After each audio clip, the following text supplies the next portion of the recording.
You're listening to the Overwatch Rundown, a weekly podcast covering the latest in the esports scene of competitive Overwatch. Today is Sunday, June 10th, and we're covering Stage 4, Week 4 of the Overwatch League.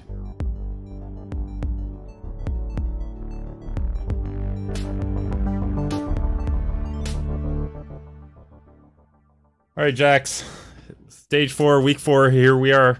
Another week. We're getting close to being done the regular season. This week, some interesting things happened, some surprising things. I'm not sure if we can call some of the things that happened surprising. I mean, it's something that happened is a rarity. It's only happened 4 times previously, so it's a bit of a surprise. I mean, not for me if you go by what our picks were from last week. Because I first saw this happening. But for people like yourself, Leplos, who picked against, little bit of a surprise.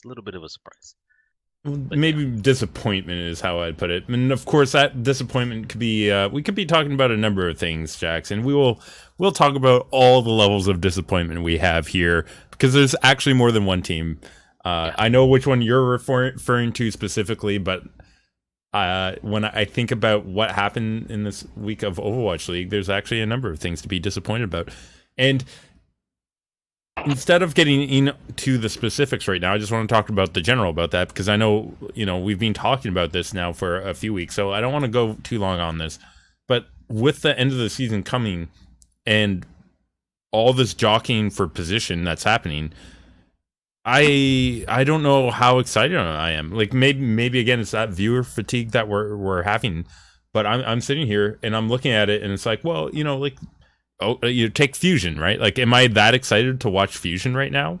I think part of your problem, though, is you don't have a Overwatch League team that you claim. Like for me, even though I have some fatigue, I still get kind of worked up when my Gladiators play because, I have a vested interest in it. For you, who sadly, I mean, I would say you don't have a local team, which is true, but you don't even, there's no team in your country, which is odd. Maybe that'll be looked at for season 2 and expansion. I think the Toronto market is right. Obviously, it will be Toronto. Yeah. For an Overwatch League team, but the fact that you don't have a team, even in Pacific Northwest, might be leading you down that fatigue path. But then I take a look at one of our listeners and our weekly clock guy, who he's not. We can't even call him a weekly clock guy because he hasn't been around the last couple of weeks. He has a team, right? He's a Soul Dynasty fan. And even though he's a fan, he's still somewhat burned out by the Overwatch League. And you just have to, I mean, we've had this conversation. It's just, it keeps coming back to us because every week we're just a little more tired. I guess I shouldn't say it like that. So I want to split this right here, though, then, and ask you, with, we've had the stage playoffs before, and that's being sort of like the short term, like, oh, let's talk about that. But here we are, we're coming to the end of the season. In stage 4 is sort of a weird one to have like a stage playoff for, because now it's like, like the overall playoffs are coming, but we have to go through this little extra week next week where we do the stage playoffs and stage finals. And it's sort of like, oh, okay, well, I guess that's a thing we still do. And then we have a huge break and then we hit the playoffs. I really don't understand that 3-week break. We're for sure going to talk about it more next week or during the breaks. You don't have this 3-week break. You and I are actually not fans of large breaks in the middle of an event like PIT, right? For North America, we had one semifinal last week, and then we had a 5-day break before we had the next semifinal, and it's like that's a little bit disjointed. Like I was just looking at the schedule right now to see if they had finished the games for PIT that they had planned for today, and they thankfully they did, but that's for North America. And here I am about to tell you that North America is still going. They still have lower bracket games to play. For EU Lepelos, PIT is over. It's done. They have a champion, and it's like, these is supposed to be season 3 PIT for NA and EU, so why are they finishing so far apart? And well, the answer is obviously Overwatch League and scheduling, and it's just, for me, it's a mess. I like my things nice and compact and all in one weekend if I can get it like that. Yeah, and I agree with that. Compactness is what we're going to go for on today's show too, Jack. So let's go ahead, move it along into discussing the Overwatch League action this week. because yeah, there's a pretty compact week, you'd No, say, at because the least. playoff race is hot. I mean, not even. I'm not talking about the stage playoffs. Not so much. I don't think. I think that one is. Well, it's a little interesting, but the overall end of season playoffs right now, it is. The race is on, my man. New York has solidified their spot as number one overall, number one in the Atlantic Division. Valiant have inside track in the Pacific Division. I think a win for them, and like a Gladiator loss, or in this first game, a Gladiator loss would give it over to the Valiant as season one Pacific champions, which puts them automatically in the semifinals. So the race at the top is a little close, a little tight, and then at the bottom, that sixth place, you got what, four or five teams going for it. It's rather interesting. Yeah, definitely. But yeah, as I said, it definitely makes the stage playoffs, a little less interesting It's overall. money But though. it is money. can't make For me personally, it would be huge, right? Like to be like playing for that. But it's a hard sell when Well, you I have mean, like the overall playoffs to talk about. if you take a Uh, look at it right now, though, right, the fourth place team, the Dallas Fuel, no chance of an end of season playoffs. But the stage playoffs, this could be a time for them to get a little bonus, right, to prove to Hastro and the management down there and Coach Arrow at Dallas, like, hey, we want our jobs for season two. We don't want to be looking, or we don't want to be traded to one of these expansion teams that are supposed to be coming in. We want to stay here in Dallas. The barbecue is good. We like the weather. We don't want to end up over there in Paris, France, or wherever one of the expansion teams might be. So for a team like Dallas or a Dallas Fuel fan, Lepelos, they're happy. Their team is finally competitive. It took them 4 stages, but here they are. yeah, definitely. And I mean, they have the confidence this stage. They've talked like they have a lot of confidence. They're not up first, though, Jax. Let's go ahead and talk about who's up first. Okay. This week it was actually Seoul Dynasty taking on Boston Uprising. And this one, Jax, you and I had both picked Seoul Dynasty. It was big games this week, and obviously to the end here, if they're trying to make that final season playoffs, right? Like they're fighting down there. They're fighting down there. You know what I've been saying it for 2 weeks now. Sooner or later, Boston is gonna have to win a game. I didn't know if it was going to be this one. I said Seoul is fighting for that final playoff spot. They've got, at some point they've got to get hungry for it, right? They have to want it. They haven't wanted it so far this stage. And Boston has just been kind of lackluster. I think their only win was, did they win last week? No, they lost to San Francisco and they lost to London last week. And so with Boston, you're saying, um, can they come up with something in the post Krusty era, in the post Dive era? And the answer is no. And even though Seoul has had their problems, right? You're saying it's Boston, it's a game they should win. Did they win it, Lipolos? And the answer is no. And moreover than that, Striker MVP on the day because he played well. And we have mentioned how poor Striker has been, or relative to previous stages. Yeah. And now he's making an impact against Seoul Dynasty here, when Seoul Dynasty is the one that really needs to win, like the win even more so than Boston in some ways. Let's run it down. It was starting out on Blizzard World 2-1 Boston, Horizon Lunar Colony 3-2 Boston, Lijiang Tower 2-0 Seoul Dynasty, and Dorado 2-1 in favor of the Boston Uprising to take it 3-1. I'm just about done with the Dynasty, man. Your playoff life is I don't think it's on the line here. Well, it kind of is on the line. Yeah, it's every win helps, obviously, right here. And this was a game that you look at Uprising in the current stage, having struggled against multiple teams, including teams that I think Dynasty had beaten previously. And then you look at this matchup and you're like, okay, well, Dynasty just sort of came out largely pretty flat overall. And yeah, disappointment from them. But Jax, let's not last on this game for too long. I want to move ahead, talk about the second game, because this one I think you're going to want to talk about a little bit longer. We're talking, of course, Shanghai's Dragons. Perhaps you might call it their last chance here. Florida Mayhem hosting them, and it was a close one. It was a close one for the most part. Blizzard World 2-1 Florida Mayhem, 2-0 Horizon Lunar Colony by Shanghai Dragons, 2-0 Lijiang Tower Shanghai Dragons, and then Watchpoint Gibraltar 5-4 in Nepal 2-1. And there is these two teams, man, like they both have their problems, but watching this, you just feel like this is another Shanghai loss where they just didn't bring it all together when it was important, and that's what they needed to have happen here. And if they did that, they would have gotten a win. But they showed us yet again. I am absolutely done with the Shanghai Dragons.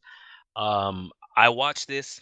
I supported them when it came to watch point, and they were up 2-0, and they finished watch point attack first with like 2 minutes left, and everybody was cheering for Shanghai Lepos. The writing was on the wall. I even threw them 100 bits in the Twitch chat for them Wow. under the Shanghai banner, Lepelos. This is how much I was pulling for the Shanghai Dragons. I was in Discord talking with, an associate of mine. Everyone is cheering for this team.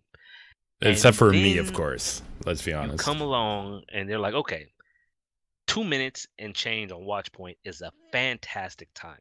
That is an amazing time, especially for Shanghai. Yeah. And then you see them come out on defense and you're left scratching your head. And then the worry starts to set in as Florida is blazing through at a faster pace.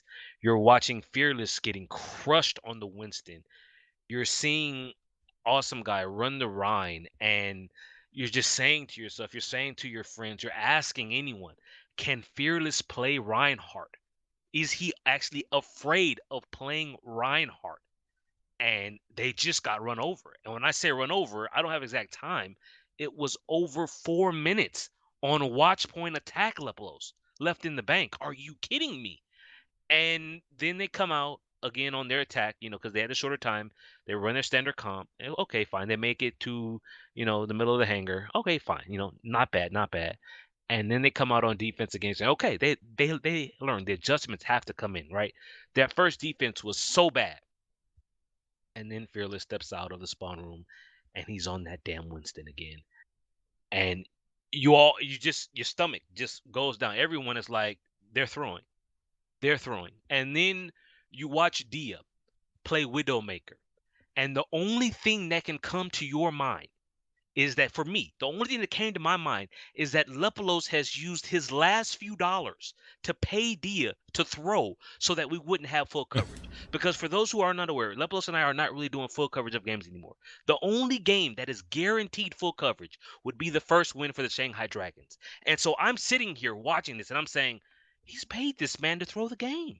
Dia is throwing for however, what a couple $20 Canadian? This is what he's throwing for? Lepelos, that's in not much.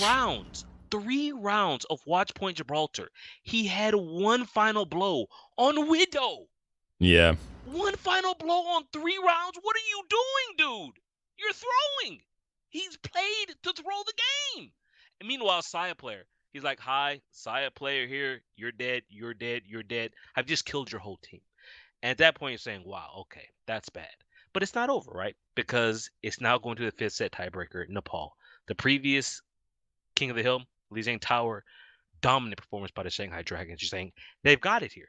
They have got it in the bag. And then it comes down to the final map of Nepal Lepelos, and it's the Sanctum. And if you're a Dragons fan, even a temporary one like I was for the day, your stomach is again falling out. Because Sanctum is Widow. And what did I just get through telling you? Dia has been paid to throw the game. That is the only thing that can explain what happened, Lepelos. Because on that final round, 100-0 in favor of the Florida Mayhem, Dia 0 kills on Widow again. Yeah. No. Saya player, it wasn't Saya player, sorry. It was Logix. They brought in Logix. Yep. And it's like, even now, I had let it go. And now I'm worked up again, Lepelos, because they had this win. This was their win. Absolutely. This was it to break the streak, to get everything going for your team and your franchise. For Dia, this is when you make your name. Like, I know we suck this season. I know, but this is our win. I'm going to get us this win. Yep. And Dia was bad, Lepelos. Holy crap, he was. So I'm just going to point out about June 1st, that was the Saturday leading into this, when they played Houston. that Dia played, or sorry, that was a Friday, first game on Friday when they played Houston. Then they actually gave MVP to Dia on that day because he was playing well. And then you had this collapse into a loss. I'm not sure. I haven't actually counted how many times they gave MVP to a player on the losing team, and I think this might be the first one, honestly. And then you have him come out and perform like this against the Florida Mayhem, talk about disappointment. One thing I will say, Lepelos, I don't remember who was casting. I should meant to write this down in my notes, but whoever was casting got this 100% right. They said at the very start of the round, if Shanghai comes out and Dia gets dumpstered in first fight, you immediately switch to dive. Even if dive is not, right now it's not the best thing. It is the only thing that Shanghai is halfway decent at. If you take a look at this final tiebreaker set here, the first round of Nepal, 184 in favor of Florida. Second round, 132 in favor of the Dragons. They went dive that second round. They played their Genji, they played their Tracer, and they just ran it into Florida, who had even switched off and went to Baguette at one point. It didn't matter. Their dive was on point. And the caster said, after that, when the round first started, he says, if Dia is dumpster, he didn't say dumpster. I'm saying dumpster. That's what happened to the man. He's still in that dump. He said, you go dive. You have to. They didn't let blows. For me, this is one, Dia choking. The pressure just upon his shoulders was too much, and he choked. And two, the coaching staff has not prepared them, Lepos. You have to be ready to make the adjustments. On watch point, you have to make the adjustment off of Winston to Ryan. And by the way, I was so severely tilted when after watch point, they went to Nepal, and what do I see but Fearless playing Reinhardt. And it's like, if you can play Reinhardt, you play Reinhardt on watch point. You don't just give it up like they did there, Lepos. I feel sorry for anyone who is a genuine Shanghai Dragons fan because this team has let them down. The only person I will give props to, and I'm not just saying that because of who she is, Lepos, Gajuri tried her best, dude. She popped off on the Diva. She had a random bomb after random bomb getting clutch kills, and this team let her down, let the fans down, let everyone down. And if you're a Shanghai Dragons fan, abandon ship until this team is blown up and brought back brand new for season 2. Just forget it. Forget they even exist. Well, Jax, I can't really add much there other than to say they have 2 more chances here to win, and we'll come to those in our predictions. And I don't want to curse what my own prediction was by talking about it too long yet. I'm gonna wait. I have to wait. What we don't have to wait on is moving into the third game here. That was Dallas Fuel taking on Houston Outlaws on day 1. Obviously a big game anytime these 2 Texan teams meet. A lot of fandom between both of these teams. And obviously with Fuel feeling good this stage, they thought they would have this one in hand. But yeah, I think I picked. I picked Dallas. Did you take Dallas here? I think I would have taken Dallas too. I would still take Dallas, like even with this score. Like seriously, I would still go back and take the Fuel. But that's not what happened here. Kings Row 3-2 Outlaws, 3-2 Hanamura for Fuel because they've been doing so good on Hanamura in this stage. Really good Hanamura. But everything else sort of sucked. Lijiang Tower 2-1. Dorado Jax. Dorado 1-0 because they didn't move the goddamn cart. Lepelos. Everybody has seen all the footage of the C9 in action here.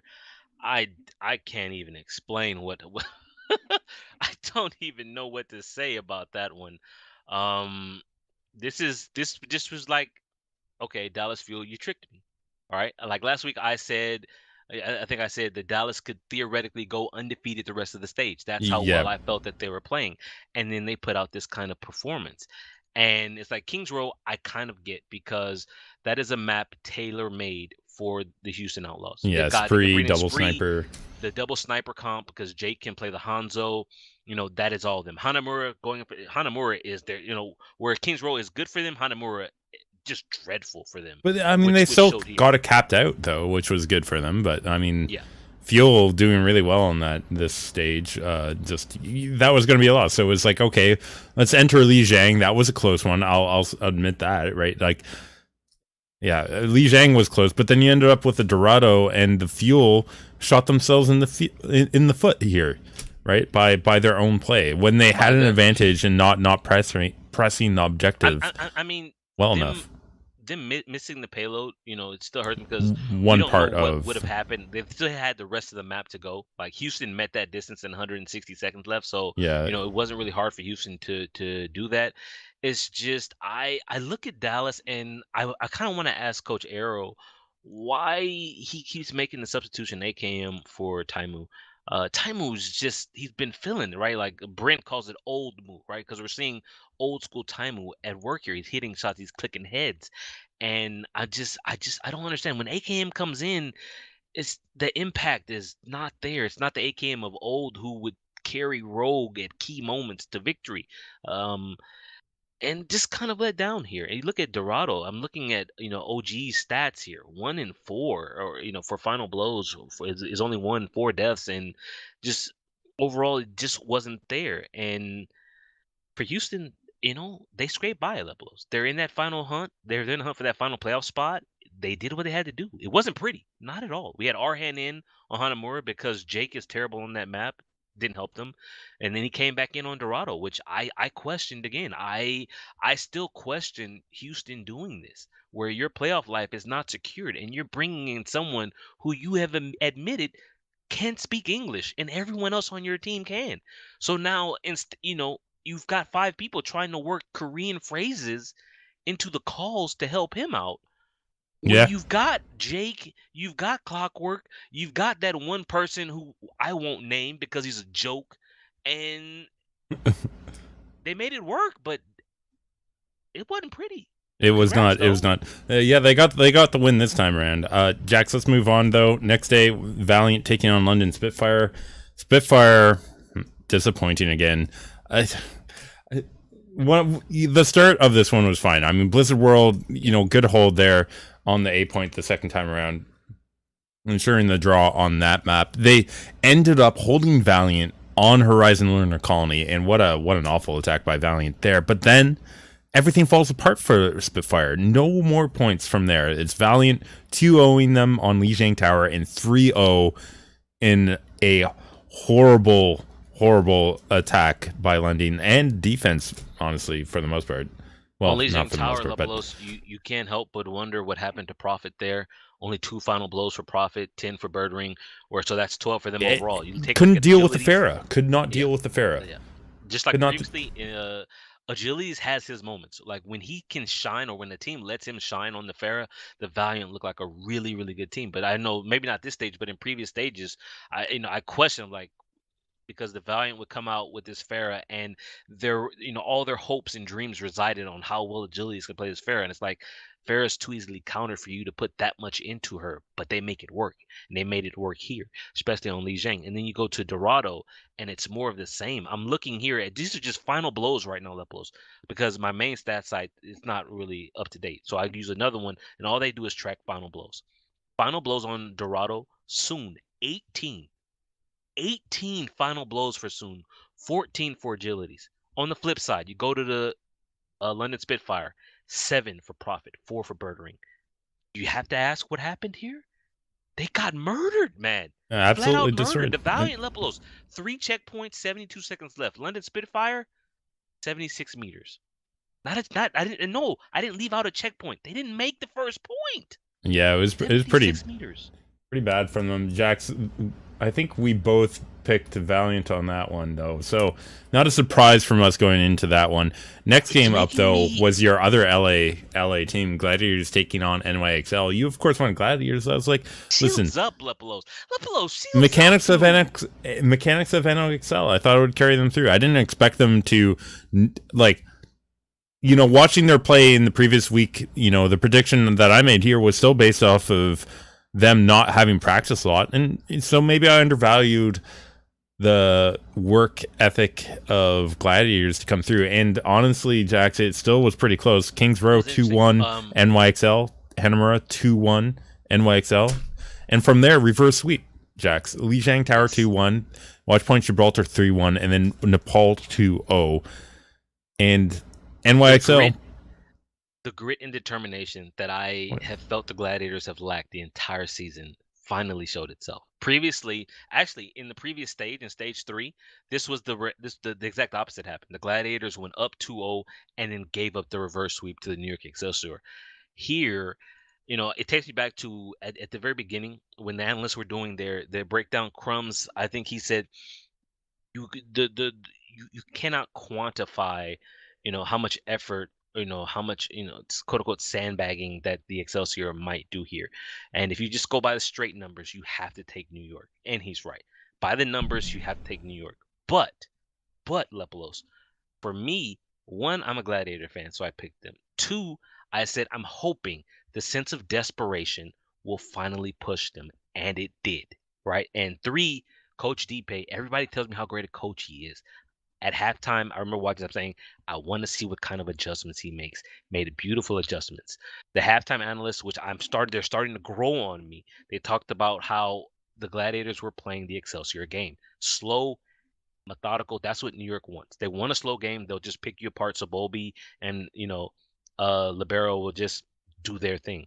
They picked up the pace. Fisher got in his groove. Hydration got going, and overall, the Gladiators put together a beautiful attack. I do want to give Sabobi props, right? You and I at times have been critical of his Widow play. We weren't sure if he was just joking around. We weren't sure, how to Well, rate him. the way I would say it is he was there putting up good stats but not making good impact, and this is one of the Right. issues I have with a lot of Widowmakers that put up good stats, but you're like, well, they don't seem to win fights off what you're doing, so you're not doing something right. You know what I mean? Like, Right. yeah. Anyways, I mean, you say that, but then you have Saya player who would kill 4 people, and his team was still losing. You can't blame Saya player. yeah, you can't His blame team's side bad. player on that. But like NYXL on the other hand is usually the pinnacle of teamwork. So to watch Sabiolbi on his Widowmaker get decent stats and their team still flounder, yeah, that was sort of weird. Anyways, I will say, I know you are a Doomfist fan, and I know you had a very busy week. You didn't have time to watch everything. I don't know how much time you're able to devote to this game. I mean, Gladiators, Hydration Gibraltar. playing the Doomfist on Yeah. Gibraltar was beautiful. I You look at heroes, or you look at the heroes who are never played or rarely played, and Doomfist is, typically a last second stall because he can get back to a point fast. So when a team is on the ropes and just trying to salvage something, they'll go Doomfist, because the one hit kill, right? It's such a huge impact.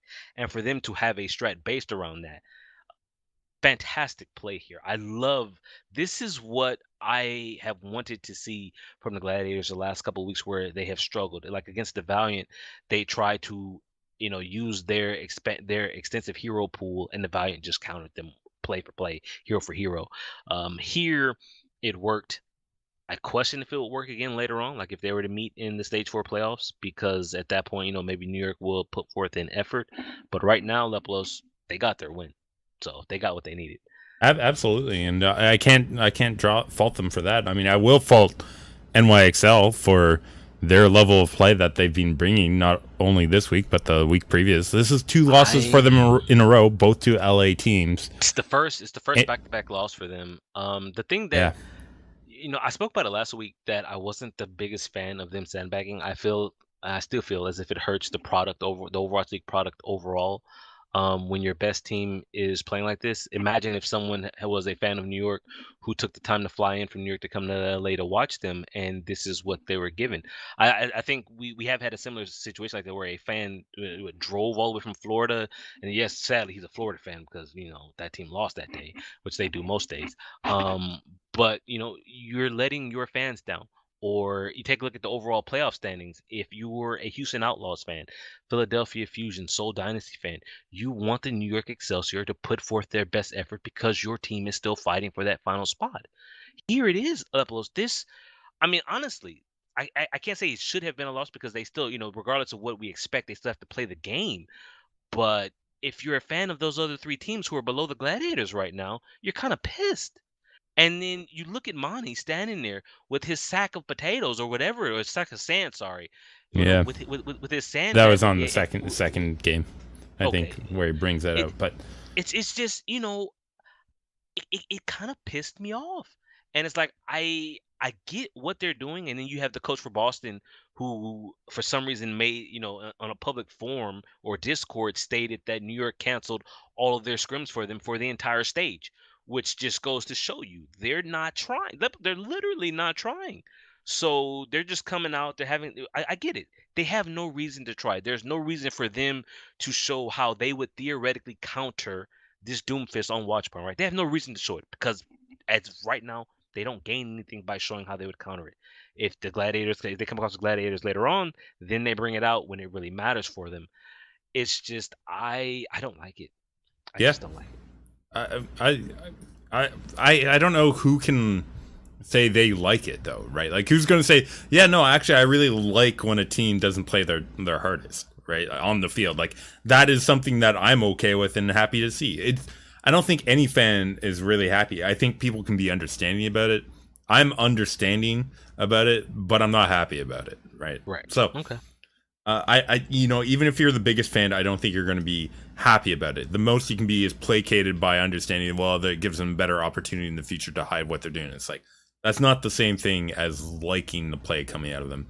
And watching this and watching them against Valiant in the week prior, you should not be enjoying the play coming out of them, even if you are understanding. Let's go ahead, move into game 3 of day 2. That was Shock versus Philadelphia Fusion. Fusion, Jax, still fighting for playoff spot overall, and they needed every win they can. Shock trying to make their first stage I think playoffs. you and I both took San Francisco. Yeah, we did. We both did because Shock had been looking really good. Yeah. And Philadelphia Fusion on the other hand, like Carpe, who had been doing really well up until midway through stage 3, had sort of gone quiet for the most part, and they're still sort of reliant on him to do well for the Philadelphia Fusion. And it didn't start off too great for the Philadelphia Fusion. They lost Kings Row 4-3 in what could have been a win, by the way, Jax. They had more time. Or am I thinking of the other one? I think you're right. Either way. I think that was Kings Row of Soul Dynasty. Anyways, yeah, it was a close one. It ended up going 4-3 here for Shock off the start, then draw on Horizon Lunar Colony. And then Carpe wakes up, Jax. His Widowmaker play on Lijiang Tower and particularly Watch Point Gibraltar, is you just, when you have a carry like that comes out, so what are you going to do? This I kind of ranted in Discord or maybe it was on TeamSpeak after this, and I said someone needs to find Dia, show him footage of this, and Yeah. so he can learn, right? When your team needs you, when everything, like for Shanghai, that game, that was their season, Leplos. That was their one win. Like that's all that they have. There's no playoffs of any sort. There's nothing for them but that one win that was right there in front of them, right? And you're saying to yourself, this is when your star player rises up and carries your team. He puts the team on his back or her back, and they carry. I gotta give you some numbers here, Leplos. 25, the number of final blows Carpe had on Horizon Lunar Colony, which was a draw. Lijiang Tower, 22. Watch Point, 17. These are heroic numbers from Carpe. When people talk about him being, an MVP caliber player, this is what they're talking about. His Widow was on point. He was clicking the heads. There was nothing San Francisco could do. This takes me back to week 1 Houston Outlaws where Linkser popped the hell off on Widow. This was Carpe. So as good as San Francisco is, how you and I picked them, there's no way we could have foreseen a performance like this from Carpe, in order to allow us to change our picks. Yeah, you're absolutely right. We've seen Carpe do this in the past, and he's been the reason why we picked him. He's also the reason why they got to stage finals as well previously, I think, right? Stage 2, yeah. Yeah. 25, 22, and 17. These are just final blows. So his elims are even higher. What a performance out of this guy. Architect, nothing, his Architect was 16, 17, and 4 on that last one. So that last map, not really good for Architect. But wow, what a performance out of Carpe to keep them in the playoff hunt. This is what I'm talking about. When your season, when what you're playing for is about to vanish in front of you, Lepelos, what do? If you're a winner, if you want to be a champion, you step up. You don't go and hide in the corner like Dia and get sniped all day because you're bad. But Yes, I said it. speaking, Come at me, Dia. I'm sorry. You're bad. When the don't worry, moment is there Jax. and you don't take it, you are bad. You're gone. Get out of here. You're He'll done. probably miss a shot at that one too. Anyways, we're actually going to talk about Shanghai Dragons Oh as we my enter day 3. gosh. Boston Don't make Uprising me. taking on Shanghai Dragons. Really quickly, 3-0 Blizzard World, 2-1 Hanamura, 2-0 Oasis, 3-2 Dorado, all Uprising for the 4-0 over Shanghai Dragons. No surprise, we both picked Uprising here. Not surprised by this loss. Not the most I can say is broken Shanghai Dragons. They put everything on the line for the Florida Mayhem game. They lost it. Mentally, I don't think they're prepared for this Boston Uprising Lebelos, game this a day and a was bit one later. of the worst Almost 2 games days. of Overwatch I've ever seen. The quality of play here, this was terrible. Like this is so I was gonna I didn't know where or when I was gonna ask you this, but I What? look at this game and it made me worry about the future of professional Overwatch because the number of top tier players, right? Tier one talent is it's limited resource. And the Overwatch League are saying they want to bring in 6 new teams, and I just don't see where they're going to get 6 teams of high caliber talent. I just, not I just don't see it. Yeah. And the reason it worried me is because I think if they do get 6 teams, we'll see more of this next season, which is what you don't want. This was an awful game. Lepelos, the worst game of Overwatch I have seen in I mean, even back in the day when Envy um spawn camp complexity on or code 7 on Dorado, like that was at least comical. This was just nasty, man. Did you take a look at the numbers here? Blizzard World, they didn't get first point. Hanamura, Lepelos, well, they got no percentage on second point. Oasis, 100 0, 100 0. Yeah. Oh, Lepelos. So then you go to Dorado. Okay, they got 2 checkpoints, but Boston had 250 seconds left in the time bank as they capped it out. This team, you keep Gajuri, Lepelos, everybody else has to try out again. No one, not even Dia, unless How they're about forced Ado? unless they're contractually obligated to have a certain number of Chinese players on this team. You keep Gajuri. Everyone else, you fight for your damn job. Everyone and the coaches and the team manager and the translator. And the management, Everyone. all the Everyone. management. It's been bad all up and down. From there's a reason why they've looked bad from the start, Jax, and it's not simply the players. Rock bottom Players Lepelos. obviously a part of it, but Rock bottom. What speaking a of rock awful game. bottom, another matchup coming up next that Oh, was not expected to be very exciting. Indeed, it wasn't. Florida Mayhem, Dallas Fuel, 1-2, 1-2, 1-2, 1-2. And I'm talking Blizzard World, Horizon Lunar Colony, Lijiang Tower, Dorado. All of those twos going to the side of Dallas Fuel. Not an exciting game, Jack. He no. said for the Boston Shanghai Dragons. At least this one was quick, as Dallas Fuel quickly beat the Florida Mayhem. Mayhem did what they had to this week to not be the team to lose to Shanghai Dragons. Did not ride that high through this one. Dallas. And can you say this was a better game than the No, Boston? it wasn't. Yeah. And the reason why I'm concerned is this was your Friday night, right? You were busy doing your PlanetSide thing, which it was just fine. You watched I the mean, VOD I on was this actually later. gone. I was actually Oh yeah. gone. Okay. Right. I was It's just away this weekend. So for everyone else. Like if you want to sit down and we think of this as entertainment, right? You have a set amount of time that you can allot to entertainment, whether it be TV or games or whatever. And this Overwatch League is supposed to take some of that, take some of that allotment. If you were to sit down on your Friday night, long week of work, right? You got your beer or your soda or water, whatever you want, and you're relaxing, and this is what you're presented with, Boston versus Shanghai and Florida versus Dallas, you would be very upset. You would not really want to stick around for the next game, which would be the best game of the night and one of the better games all week. The Overwatch League product suffered, Lipos. This was awful. There's no other way to put it. It's awful, and no one wants to watch that.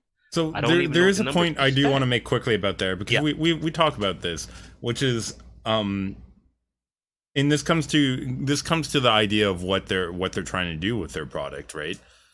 On the one hand, they want to be seen as like a, like regular season games, and as like a regular sport. And the honest truth is, sometimes blowouts happen in regular sports. However, the way that they've structured their league is every game and every map matters, Jax. Right. They tell us everything has drama in it. And so when the lack of drama, which happens in real league sports, like happens to happen, and you have this huge hype train behind every game and every map, it's a huge letdown, right? Like, listen, if I go see, like, I don't know, some crappy team like Vancouver Canucks go out and lose, like, I'm sort of expecting it because they're sort of a crappy team this year. You know what I mean? Yeah. Florida Mayhem, you should feel like that, but they hype everything up, right? Because there's only one game at a time, and they're trying to make everything important. This one, I'm sorry to say, was not an important game. Maybe a little bit to the Dallas feel because they're fighting for stage playoffs, but yeah, it's you can't have every game be important and expect everyone to be like at energy level 11 all the time, right? Like, it's unreasonable, and them selling a product like that is unreasonable as well. This is year one, and we've talked about fatigue. Doing this again for next season with more teams, like, no way. There's no way that you can feasibly do this and keep that hype train going. I don't think they should. Particularly not with the same cast, right? Like, they centralized everything, and this is another problem. Okay, like, I know I can go off on here. I don't want to go too much, but like, if you're talking about regional teams, then they need to have regional casting so that those people can be the hype team for their team. And right. If you really want to buy into that, you can. But if you don't care, then it's sort of like, well, okay, let's pass over it. But you can't pass over it when it's the only game that's happening. You watch them all in the row, and it's all centralized. And they hype everything like it's important because they don't want anyone to feel left out of the hype. So, I mean, it's the same thing that happened with the Shanghai Dragons. They sell that underdog story so well, but I'm sorry, they wouldn't get so many fans if they didn't hype it up all the time. It was there, man. Against Florida, the hype. Okay, against Florida, the hype was real. Bren picked Shanghai Dragons again, didn't he? Yeah, I think he did. Yeah. Anyways, it was. I understood though. I could see why he did it, and that was. I think that was Florida's national. What I won't say. I don't know what not Florida, Sweden. I don't know what that holiday, what their national holiday is called. But Reinforce had the flag, had the picture of the king, and the story, the hype was there, right? Because Reinforce put on the flag, had the picture of the king because it's their national holiday, and Yeah. Swedish pride because a lot of Florida is Swedish, and it was writing itself, Leplos, and they were helping it along. And then you come and you watch Dia, who just choked so damn bad. Yeah, and we're back to talking about that one. And you know what we're not talking about, Jax? The Florida Mayhem versus Dallas Field, because it was unimportant. That's my point. All right, Jax. And that's exactly my point. It's gonna happen, right? And as Monty himself says, this is not WWE wrestling. Like, this is not fake storylines. And unfortunately, their drama team of their like putting on their little skits every week sort of missells and misrepresents what their actual product here is. And I don't like that, because I'd rather treat this realistically, which is, honestly, sometimes the game can be boring, and that's part of the up and down of playing any game, right? You can't find every sport interesting all the time. It's impossible. So don't treat it like it is. All right, let's go ahead and move into the final game of Friday. Philadelphia Fusion taking on Seoul Dynasty. We've mentioned games with huge importance to playoff implications. Here, yeah, massive playoff implications. It's almost, I don't have the numbers right. I can't mathematically tell you that loser is out, but loser is probably out. Yeah, that's how close it is right now. Yeah, and this was the one I mentioned before. I'm pretty sure it was this one, because I did manage to rewatch some of this last night at the crappy lodge internet that I had out in the middle of Vancouver Island. It was a great place, but have stats on over.gg, dude. They don't. So, Man, we have to do this one sort of blind from that, but I that's okay. hate not having stats. Philadelphia Fusion ended up with more times on King's Row on their first attack than Seoul Dynasty did. Dynasty not able to even capture that A point, Jax. Yeah. Unfortunately, Fusion couldn't even get past the first tick on their second attack here, Yeah. giving up that first map to King's Row 38%. to the Dynasty. 38.1% is all it took for the Soul to take That's it. that's really really low. They included, I think they had about a minute 30 for Fusion or so, if I remember correctly, about how much time that they had to attack. They switched after their first attack failed to a Zarya based attack. Jax, Yeah. Zarya sub minute. Do you feel comfortable with that pick, or should they have walked out with that if they're going to switch to that? At the at a pro level, yes. At this level of play, I would say yes, yes. At this level of play, All right. you do expect a Zarya to get the job done in the amount of time that they had. They didn't get it done though. That was the problem, Leplos. Yeah, they sort of got themselves staggered. Anyways, that went into a Hanamura, Jax, and a Hanamura Not even where close, man. Fusion couldn't do Not even anything on that second point whatsoever. No defense though coming out from them. Probably didn't matter that their attack was so flaccid, because their defense was even worse. Hanamura 2-1, and you had Seoul Dynasty up by 2 maps going into the halftime. They're looking good. They're looking really good right here, Jax, at this point in time. They have not. This is Soul was playing. It was almost a completely different team, right? The level of energy, the execution was on point, the teamwork was on point. This is not the Soul Dynasty that we even saw earlier in the week, right? The team, if this Soul Dynasty had played against Boston, they would have won. They would have won. But now, here in the now, they're playing, again, when your life is on the line, you fight for it. You don't roll over and die. You fight for your life. And which is what happened when you got back after halftime. You go to Oasis Leplos, 143, 151. Philadelphia Fusion says, we're not done yet. Yeah, they definitely fought here. Clutch is important, and they have sort of 2 clutch DPS. In fact, let's always say that Philadelphia's Fusion largely has been based off of the ability of their DPS to really come alive when it's important. Here today, Ikio and Carpe doing some really good work here. Oasis 2-0 going their side. Dorado doing well as well for them. 3-2 managing to win that one. And then they close it out on Nepal and 2-0. Now, I'm actually going to say something because I've been hard on him in the past, and I'm talking about Boombox here. Boombox had a couple of key picks, particularly on Nepal, that he hadn't been making in most other games in the entire season. So he came alive here when you needed him to come alive. And that, despite what Carpe and EQO were doing, I think that was the extra little edge that I didn't see coming out from his counterpart in Ryu Jae-hong, to be honest. That reminds me, and I just want to go back very briefly. I made a note to myself that I was going to give Free Food props because he played well. Free Food. For this, I'm going back to Shanghai, and you literally just reminded me when you were giving Boombox credit for how well he stepped up. Free Phil was actually making kills, and his transcendences are still bad. He would just press Q randomly because his button was glowing blue or red, sorry, because he's Shanghai, and he's like, well, you got to press the red button. But he was on point with everything else. That's about all I can give him. You are 100% also correct what you're saying about Boombox and how he stepped it up here. And if you're a Soul Dynasty fan, oh my God, what has happened to your team? How do they go from a team I was just giving props to, Leplos, for maps 1 and 2 on Kings Row and Hanamura, to the team that lost 100-54, 100-99 on Nepal? Or Oasis, where they lost 100-43, 100-51. That's King of the Hill, my dude. That's King of the Hill. That's just Leplos. Come out and kill. There's no super duper strats. There's nothing fancy. You say, hey, we got 6. They got 6. We're going to throw down and we're going to win. But they didn't win. They lost. And they might be done for the year. Yeah, but listen, everyone's all up on Fleta being such a good DPS. Jax, I'm sorry, but he got He got rocked. He got He got shutted rocked. out of this one. Okay, no. Yeah. No, So Levels, that's terrible. that was terrible. I Yeah, mean, no, there I was a mean he's not showing.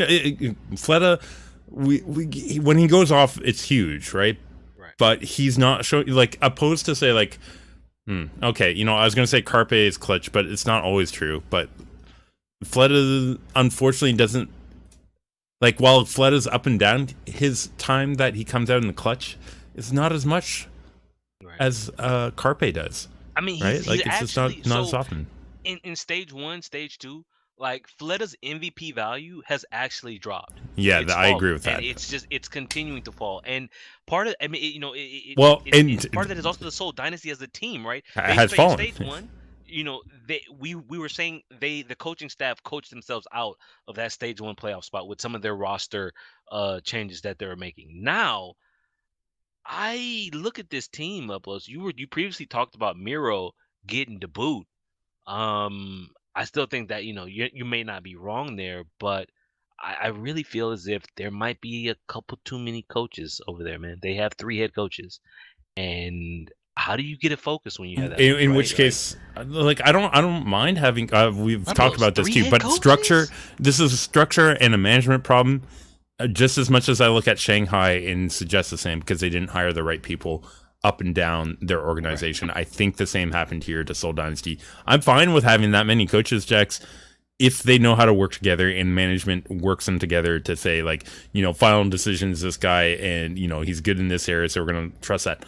It's clear that there seems to be some miscommunicate. There's miscommunication from language.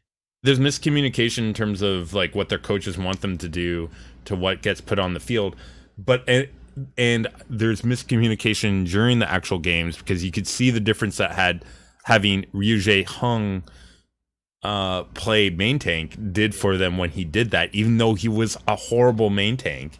I mean, horrible. He was like I remix, Nomi, Roshan. He's that level. He's like all C-tier the main all the tank. tanks that are no longer playing, Jax, that you've just listed, right? Every single tank you just listed is no longer playing, including Ryuje Hung, and there's a reason for that. And the saddest thing about it is bringing him in as main tank actually improved their team coordination. So that I go back and I'm going to reiterate that you can tell me that Miro is doing well or whatever, and I'll say to you, on that team, the way that they have it now, he is crap. And that might be because of coaching. That might be because Miro's not playing up to the level, but he needs to be off of that team. And probably some of the coaching staff / management need to be replaced as well. Okay, let's go ahead, move into the final day, Jax. We had another game that went all 5. I'm talking about London versus Gladiators. God. You and I, first off, I needed to say, you picked Dynasty in the last game. I picked Fusion. I'm just going to point that one out. I can't, Liberos. I can't expect them to give up the reverse sweep and to literally get goose-egged on Oasis and Nepal. That was a second reverse sweep of the week, by the way. First being the Gladiators versus the NYXL. Yeah. And here we are, London Spitfire, 2 maps early. Both of us picked the Gladiators here. London, 2-0 Blizzard World, 2-1 Horizon Lunar Colony. They are destroying Gladiators.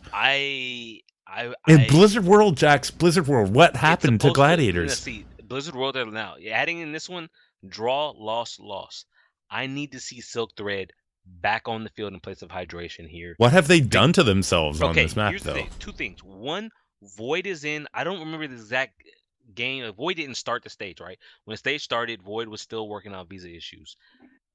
Void and it ain't working all the time. It works sometime, not all the time. Like, we were kind of limited on time, but if you were to go back to Gladiators versus Excelsior and you were to look at that King's Row, you would roast him, Lepelos. You would say, this man on Zarya with the Graviton, because for what? This is episode 92. For 92 episodes, you and I have been very outspoken in how important a Graviton surge is. You missed all 3, didn't you? Void, terrible. Garbage tier gravitons out of Void, man. Garbage tier. And this is like a former holy player crap. that was like one of my favorite Yeah. Diva players I don't. back about a year ago. So I. like Damn. yeah, no, So it sucks. So London's though right now up to 2 maps, and then we get Oasis. again, like against New York, I say, Coach D-Pay, show me why I should have, because I didn't. Show me why I should have voted for you for Team USA coach. Show me the adjustments. Show me how you get into your team's head, turn this around, because right now they getting the crap beat out of them. Absolute, just foot in backside kind of bad blows. But they go to Oasis, which, as you know, as everyone knows, not London's strongest map. Not here either. 2-0'd on this one. The Gladiators bring that map back. They played well. It was close, right? It was clutch moments here where, like on the university stage, Surefour, he made a last second switch to the fair at one point when London had no hit scan, and they just, they had no counter for it, right? And this was just Gladiators. One of their strongest things, Lepelos, is their flex, right? Previously, in the last stage and the earlier stages, I was very critical of them not having that tier 1 DPS, right? They didn't have a Carpe or a Fleta or a Prophet or, tier 1 DPS who at times would just boom, bump it up. Surefour, he's kind of trying to work his way back up there. He's not there yet, right? They have a lot of very good DPS that can flex to a lot of different heroes, and they utilize that here on Oasis, and they utilize that again on Watchpoint. And then you go to Nepal Lepelos for the reverse sweep, shields up Gladiators, because this game here, again, not mathematically, but they got their playoff spot, man. They got it here. Trust me. Fantastic play here. Fantastic. I was worried. I was so worried that they had put so much of themselves into the game against New York, into the comeback, that they had nothing left. But they had a little bit left. They secured this win, and shields up, my dude. That I have to mention Hydration Doomfist coming out again on Watchpoint Gibraltar. I didn't get to see all of it on the crappy connection again, but I got to see some of it. Guy. Hydration showing the fist, man. I had doubts the first time I saw it earlier in the week against NYXL. Yeah. They didn't adjust, but London tried their best here. Had the same problems. Anyways, I gotta say, I still question London and the coaching situation there. Perhaps we should reach out to general manager, try to get some insight as to who is running things over there. This team, the raw talent, dude, is just, I said it last week, it has carried them and kept them in the race here, because to me, London and Seoul, believe it or not, even though London beats Seoul every time, they're quite similar. It's just that the level of raw skill for London is higher than it is for Seoul. Their natural talent has kept them where they are, because from stage 1, it's just gone down, right? It's just a little bit lower every stage till right now in stage 4, in a meta that doesn't really favor them, except Prophet is apparently the best baguette in the league by the numbers. It's just execution isn't there. London, if they can figure it out, right, they're gonna sneak into the playoffs. They're a team who on any given day, any given playoff day levels, they can beat anyone in the league, including the Excelsior. They just have to have a game plan, and right now I don't think they do. Yeah, I think that's fair. Gladiators, second reverse sweep of the week for them. 3 in total this dangerous. week. 3 reverse sweeps in 1 week. Yeah, that's incredible. So that was a bit of a surprise this week. This one, not a surprise for me, Jack. So you picked San Francisco Shock as they hosted NYXL. The sandbags only go so high. I thought they had it, dude. I forget. San Francisco, a Bay Area team. They should know about the sandbags, dude. Yeah, they managed to draw on Hanamura and take Oasis. San Francisco Shock did, but that was not enough. Not when you get held on first on Kings Row. And by the way, Jax, that's where they could have won this one. They held NYXL in the second phase of Kings Row. Yeah. Doable distance. They didn't get through a point. That was their game right there, ultimately. This is Dorado, though. Let's just mention Dorado, they got held on completely. So, Dorado not close. 3-0 on I Dorado. did want to say, I didn't watch it, or I watched part of it, but I had to stop because the Bethesda E3 conference started. Oversight or insight with Monty, Thorin. They had Harsha from San Francisco Shock, and they had Coach Krusty. I'm telling you, Levels, I'm gonna give you a link to it. You do want to watch it, everyone. You Yeah, I'll do probably watch want to it. watch it. Krusty, it's kind of funny because you know he's he's not, English is not his first language, and he puts so much out there that at times you're like, I can't believe he's saying that. And Thorin and Monty, they're just, there's Monty at times tries to caution him, with how much he's saying, but Thorin is just like egging him on, and just it's just Obviously, Thorin like they're even says it at one point, like, this show is gonna be a gold mine. This is gonna be perfect, right? Because Krusty, he talks about the Boston situation, and lo and behold, of course, there is some issues there. It's not one of those. He wasn't the quote unquote head coach like Kai at Dallas. A fantastic episode. So it'll be up on their YouTube probably tomorrow, the next day.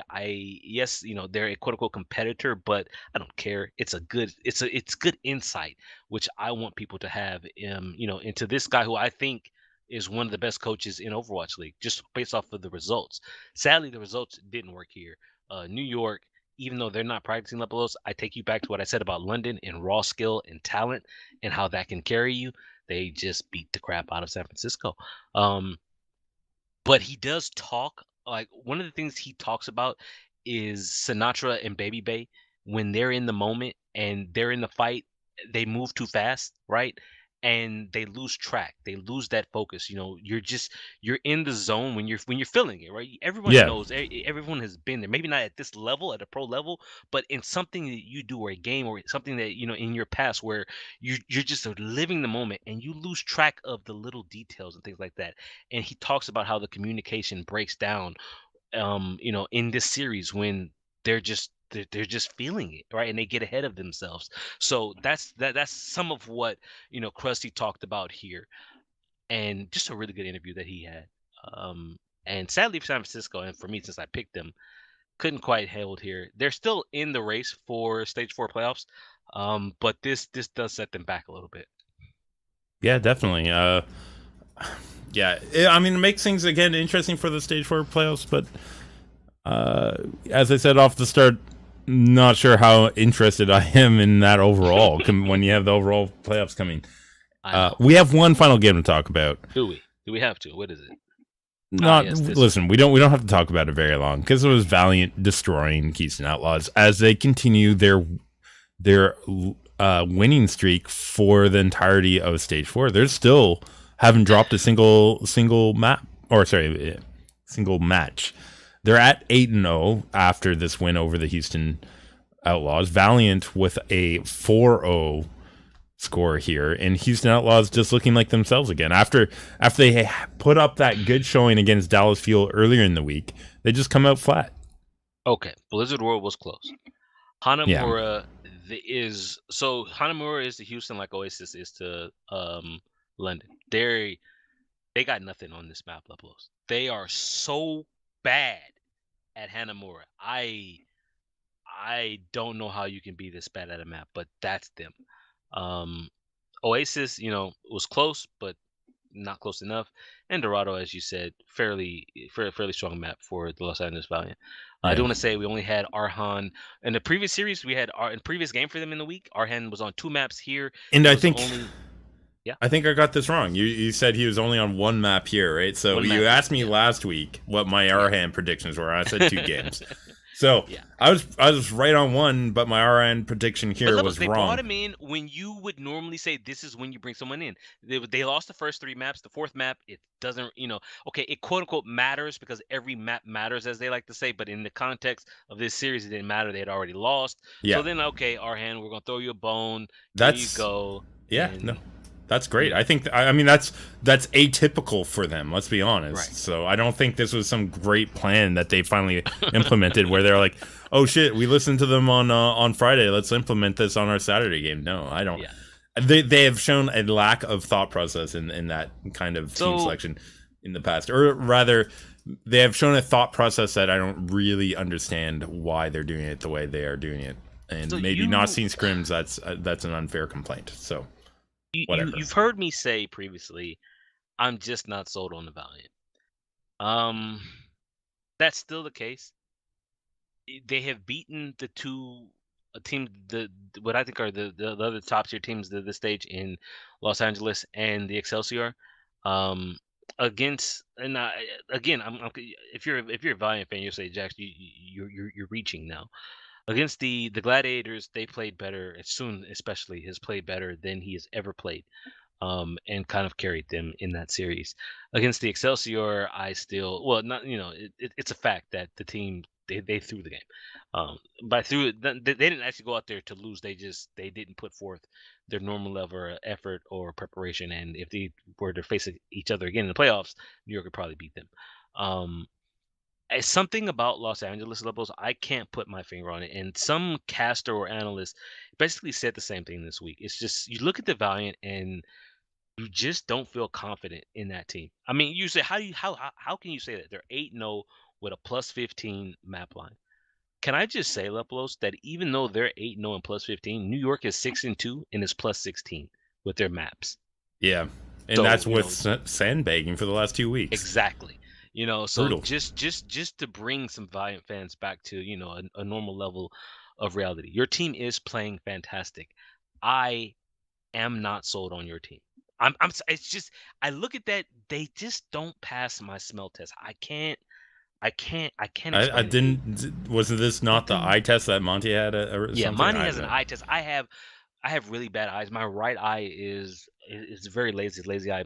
If you look at the lens of my glasses, I have ZP level of thickness in Wow. in my right eye. But so I don't really use the eye test because it's bad. Smell test though, really good smell, really good nose. Sorry, and the Valiant, I have doubts, right? And I'm looking forward to them proving me wrong. Hopefully not against my Gladiators in Stage 4 playoffs or end of season playoffs. But that's the end of Week 4, Leblos. We got to take a look at the standings, overall standings. We just have to, right? Do you want Stage to do 4. that right now, or do that in our preview? Because we have to go Okay, through some ugh, things in the rundown. So okay, we're gonna we're rush gonna through run it this really down, and quickly. then we'll take a look at the standings. You're right. Yeah, so let's go ahead and do that. We're gonna do PIT EU Season 3, which you said Okay. ended earlier. Yeah. Because hey, listen, we're gonna rush through this too. We went through the quarterfinals last week and some of the losers rounds. We're gonna just go straight through semifinals. Upper bracket: Eagles Gaming 3-0 over Northern Lights. Six Snakes 3-1 over Team Singularity. Winners final: Eagle Gaming 3-1 over Six Snakes. Down in the lower bracket, CIS Hope managed to bring themselves all the way through to the loser final to take on Six Snakes. Six Snakes wins versus CIS Hope in a 3-1 rematch. They faced each other in quarterfinals. Yeah. Six Snakes won that 3-2 back then. So Six Snakes earned their rematch attempt at Eagles Gaming, this time faring worse as they lose 3-0. I mean, Temple of Anubis went 6-5 here in the final, but Eagle Gaming, a strong showing from them to win the PIT European Championship. I mean, there are rumors, Lepelos, of a Paris slot for season 2 of Overwatch League. You can't help but look at a team like Eagle Gaming and say, they might fit quite well in that Paris slot right there. They're a team of Frenchmen. Crew, as listener, Crew, very talented off tank. Sadly, he was let go by Eagle Gaming. Probably sent back to South African tournament ring. But Crew, for those for those longtime listeners, you will remember Crew from he snuck his way into the South African tournament. The only time that we had a South African tournament too, Jackson, it was like Crew ringing for a team. Somehow found his way on the winning team. But you look at Eagle Gaming, they had a somewhat decent showing in Contenders. They didn't win it, but they come on strong here in PIT. Looking forward to what they can do in season 2 of Contenders. As I said, if Paris is one of the cities granted that Overwatch League slot, they might want a team full of Frenchmen here. Six Snakes, fantastic logo. Good showing here from them. Just not quite enough to hang with Eagle Gaming. Yeah, let's move over to PIT NA, which is not quite as far along, so I don't want to go too far into... What do you mean, Lepelos? Why would it not be quite as far along? They both started at the same time. I know, but because of broadcasting times, they can only do Okay. sort of Sunday and Mondays, I think, right? So sort Okay. of slow moving tournament for the NA side. Uh, I think last time we left, we had done the quarterfinals as well, if I'm not We had mistaken, done we or had the upper okay. bracket. We had done upper The bracket upper bracket. semifinals, the upper half, Envision versus Last Night Leftovers. We had Last Night Leftovers 3-2. We had not played the semifinal between NRG and Goats. That actually happened today. I wish I had time to watch it, but I didn't because there's a limit to how much Overwatch I can Well, no, watch. it's actually we got to we didn't even get to cover, I think, Fusion University versus Goats in the lower Did bracket, we? right? Like, Hmm. I think because I think that happened on Monday, if I'm not mistaken. Because you and I were mentioning that we're going to probably watch that one, which we ended up doing, and watching Fusion University Yo, you're right. lose We out did. Lepelos to is Goats. 100% right because we both did watch that series. Yeah. Da Hanamura. Okay. Goats running the 303, my dude. What? Th- They Destroyed completely Fusion ran over University. Fusion Yep. University, Lepelos. 303. I mean, Yeah, here's well, the I thing. mean, Like it Contenders ends is gonna up be in. played. Contenders is gonna be played on this patch. It's got me wondering what Overwatch League is going to be played. The playoffs for For the Overwatch League is playoffs. gonna be played on. 303, absolutely comical from Goats. Yeah. I mean, it got them through that first round. They did not make it through the semifinals where they lost to Energy Esports 3-2. I guess that happened, as you said, today. I That was today, yeah. had not gotten to view that. And even the numbers aren't up there, Jax. I just see wins without numbers. So I'll I have to go ahead and check am out what happened here on the upper bracket, which also we did not get to cover. That was Last Night Leftovers actually winning over Envision Esports here, 3-2. For getting themselves into the winners final to take on Energy Esports. So pretty good stuff there. so What that's actually tomorrow. sets up. Yeah. Okay, this is probably what you're going to say, but No, I was gonna say tomorrow we've got upper bracket finals. Last night leftovers versus NRG. it, So is that's this right now though, Jackson? Vision no, Esports versus Fusion University not live. right now. The website just has not been updated. That wait, Man, okay, wait, it's not supposed to be. No, it's not on right now, dude. The schedule. did it end Sorry, so earlier sorry for or our lack of professionalism here. We're working on schedules that have been posted in multiple places and yeah? they So lie.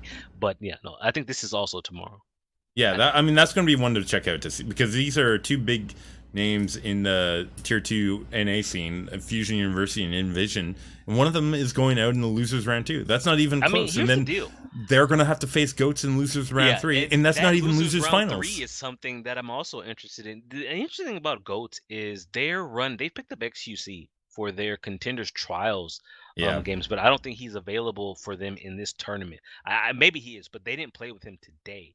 So it's interesting to see them run with two different rosters and two different competitions, especially at the main tank position, because from as we can see from Overwatch League, main tank is pretty damn important. So I'm quite interested. Hopefully, this is tomorrow. Okay, yeah, tomorrow. So this will be before. Oh, it has to be. So we'll get lower bracket, and then we'll get the upper bracket finals, and then guess what?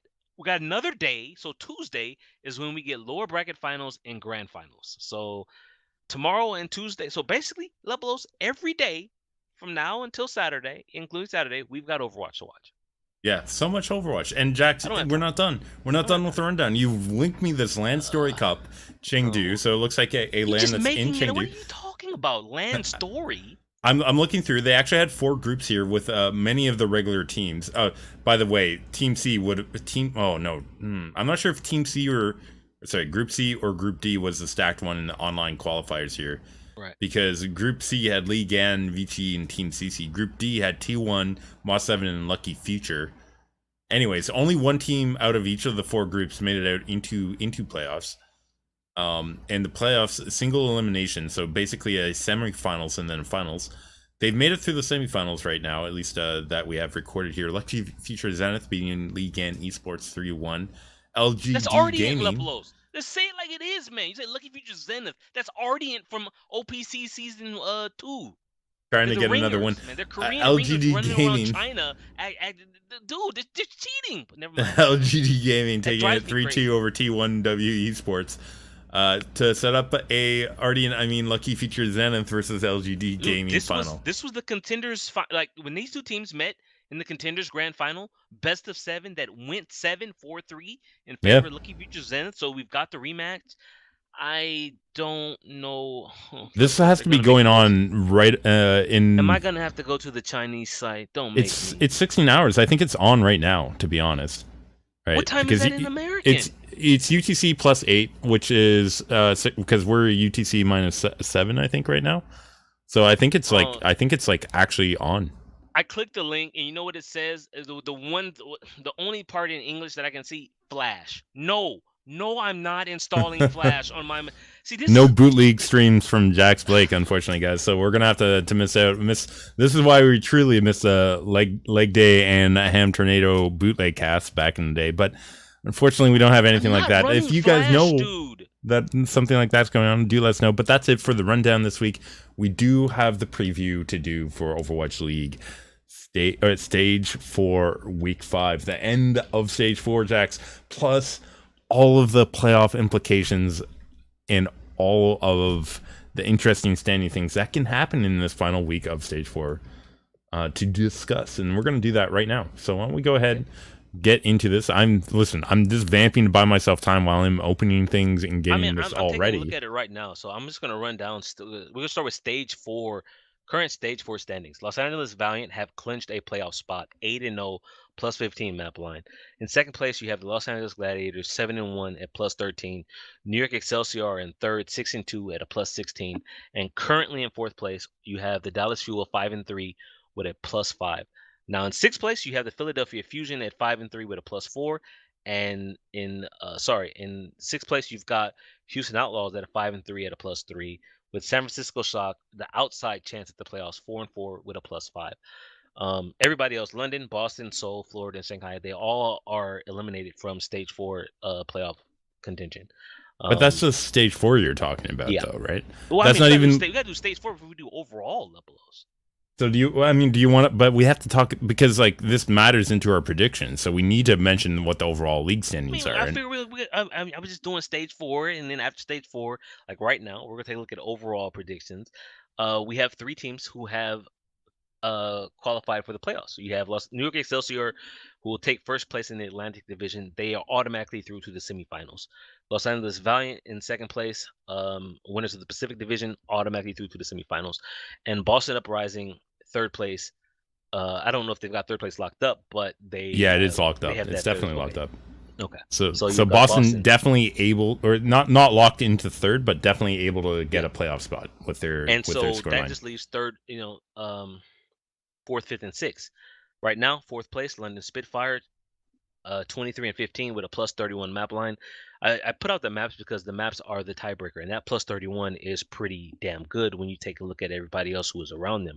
Los Angeles Gladiators are also 23-15, but at a plus 18. So, there's no way for the Gladiators to make up that map differential. So that is essentially a game in hand for the London Spitfire. And then in sixth place currently, you've got the Philadelphia Fusion, also at 23-15 with a plus 13. So you've got London, Los Angeles, and Philly, all at 23-15. And then you go to seventh place Leplos, Houston Outlaws, 21-17, and Seoul Dynasty, 21-17. I don't see how they need help, right? Like they're a full 2 games behind, and in some cases, like compared to the Spitfire, they have a map differential of over 15 games, which they won't be able to make up. Against the Gladiators, who are at plus 18, Houston can probably catch, but Seoul with a plus 13 probably not going to catch the Gladiators at a plus 18. I hope that made sense to everybody who was listening. So with that in mind, you take a look at the games, right? First game of the final week, Gladiators versus Shanghai Dragons. Yeah, you can't say. That's probably the playoffs right there. If they beat Shanghai, then there's no way for them to be caught. For that, Jax, I am assuming you are going Gladiators. Yes. Like I am as well for that one. That is a hard pick to pick Dragons finally winning against Gladiators at this point in time, particularly with Gladiators working looking so hot. Now Shock in the next one need the win over the Valiant if they want to stay viable for stage 4 And here, playoffs. Lepelos, is where your sandbags start to rise because the Los Angeles Valiant no longer have anything to play for. In stage 4, they're 8-0. They've got that first place locked up, and they've already got top first place in their division locked up in overall standings. So now the Valiant are in the same position as the New York Excelsior. There's no reason for you to try and put forth effort and show strats because you're only hurting yourself. With that in mind, I have to take the San Francisco Shock.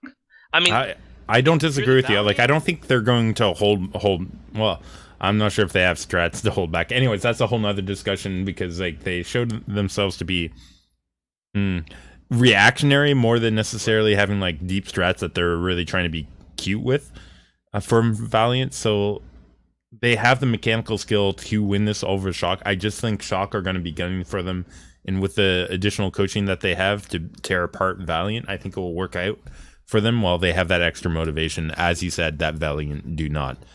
right?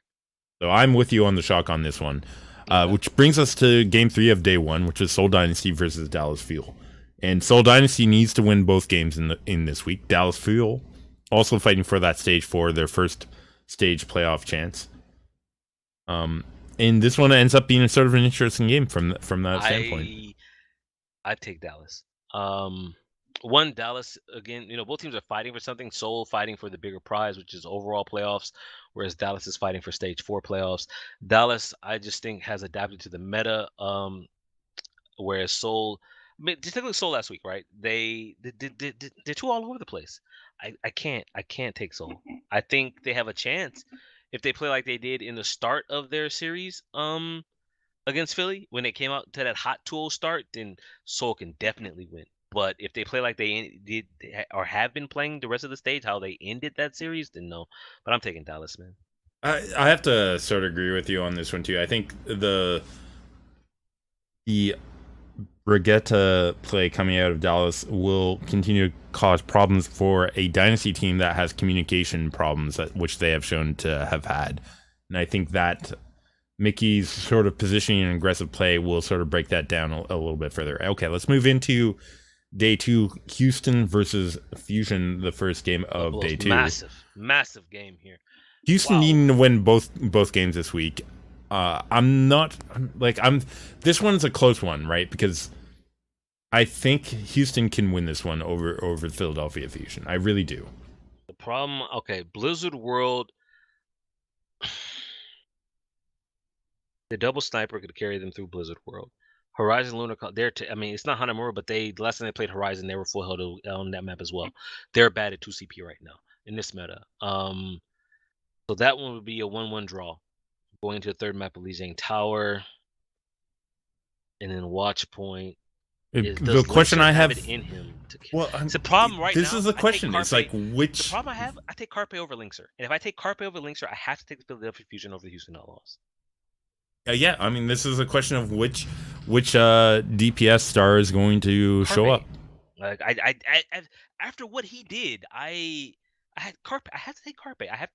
I'm taking the Philadelphia Fusion over Houston Outlaws, who will be eliminated from playoff contingent. So I'm sorry, man. When Lepelos, they're gonna run Arhan out here again. No, I'm not even getting into Arhan hate. Philadelphia. Listen, the variability that is the Houston Outlaws, I think, will play into their hands here. I think Linkser will come off, and I think Carpe won't have as good of a game. I don't think Boombox is going to show up as strong I need to read you those numbers that Carpe had last week, my dude. No, you don't, because I have watched Carpe put up good numbers, and then I've watched him go quiet. Right, and I think he goes quiet here, and I don't think EQO, or if they play Shadowburn again, makes up for that. Hey, okay. But this is a hard one. This is a hard one to read. When you watch players with high variability, it's hard to predict which players are going to show up. I can be easily wrong here if Linkser doesn't do anything. Right. If he does nothing, it sort of doesn't matter. If I say Carpe doesn't do anything and Linkser doesn't do anything, then we're talking about Jake versus like EQO. And that's sort of a crapshoot because EQO had to be subbed out for Shadowburn a little bit this this So Leplos, stage. who? Wait, Anyways, I've lost track of your pick in all of this. I Who am were going you taking? Outlaws. I am going Outlaws. Outlaws. Who? I mean, Yeah. here's the deal. Like that. Even okay. Even with that happening, right? It would bring Houston to 22. Philly would still be at 20. Philly would still be in the playoffs, right? Houston Uh, would still need Philly to lose. yeah. Well, Philly needs to lose. Like the only way Dynasty or No, Houston can Lepos, get we've in is already they win eliminated both Dynasty. teams. We have eliminated that. Well, I have. I Dynasty's said out Dallas. because they I lose a have game, so they're eliminated. done. Yeah, I agree. They're likely out from there. And I okay, we'll come to it, but yeah. So Outlaws need to win here. They need to win their next game. We'll mention that in a bit.